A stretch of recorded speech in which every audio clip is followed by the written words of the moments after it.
everyone and welcome back to Paddock Chats with RS. We have seen some extremely interesting races: Miami, Spain, Monaco and Baku.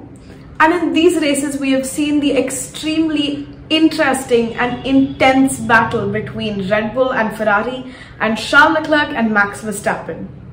It seemed like Ferrari had a significant lead in the Constructors' Championship, but due to some engine problems, they're having a little bit of trouble converting their qualifying poles into race wins. We had the inaugural Miami Grand Prix, which was a highly anticipated race for the drivers, teams, and fans. This street track surrounding the Hard Rock Stadium gave us a very interesting race. Max Verstappen, starting third, overtook Sainz and Leclerc in the early stages of the race. George Russell in the Mercedes started in 12th and finished 5th just before his teammate Lewis Hamilton in a commendable drive. The only safety car in the whole race was brought out when Lando Norris and Pierre Gasly crashed into each other on lap 41 of the race, which resulted in a DNF for the both of them. Coming back to the title contenders, after the safety car, Leclerc tried to overtake Verstappen for the lead of the race, but it was unsuccessful. Max Verstappen won the very first Miami Grand Prix, followed by Leclerc and Sainz, who brought home significant points for Ferrari. Next up, we had the much-awaited Spanish Grand Prix.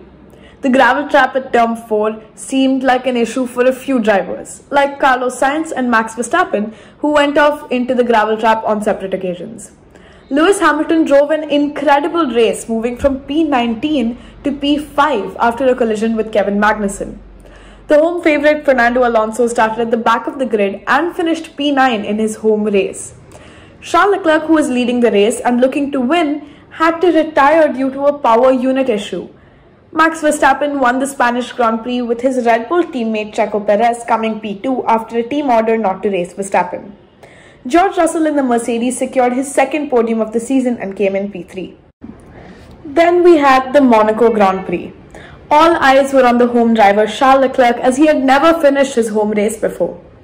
Heavy rain resulted in red flags and a delayed start. Due to the team's miscommunication on strategy, Leclerc pitted, causing him to miss out on pole position in his home race. Perez overtook both Sainz and Leclerc in the first round of pit stops. It was an intense battle between Carlos Sainz and Sergio Perez for the coveted P1 spot, but the Ferrari just wasn't able to catch up. As Monaco is known for its narrow track, overtakes are not something we usually see. But with that being said, Pierre Gasly carried out some impressive overtakes, moving from P17 to P12. Sergio Perez won the Monaco Grand Prix to become the most successful Mexican driver to race in Formula 1. Sainz came second after a very long and hard battle, followed by Verstappen and then Leclerc. In Baku, the Red Bull seemed stronger than ever with the stellar duo of Max and Checo. It was the exact opposite for the Ferraris of Charles and Carlos. Carlos retired due to a hydraulic issue and Charles retired due to an engine problem after showing significant pace and some hope to catch up to the Red Bulls.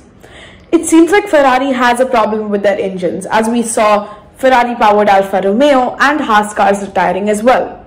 The porpoising issues, which were claimed to be solved, have returned and are resulting in extremely difficult conditions for all drivers, leaving them with serious back pains. For everyone except the veteran Alonso, who doesn't really see porpoising as an issue. Apart from Red Bull and Ferrari, there is an intense battle brewing in the midfield. Alfa Romeo and Alpine are separated by just 6 points. Additionally, we can see that the rookies are doing so well and setting new personal bests and great qualifying laps, like Zhou Guanyu, Yuki Tsunoda and Mick Schumacher. A fun fact, Mick Schumacher raced in the MRF Challenge in India and won in 2017. I was lucky enough to see the car which he drove and sit in it as well. What an experience it was.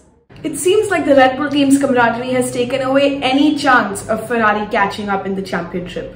But if the Scuderias fix their engine problems, they could very well be in contention for the Constructors' Championship. Now, it's all eyes on the Canadian Grand Prix, which is on the calendar for the first time since 2019. Thank you for watching, everyone. Let's look forward to the interesting season ahead.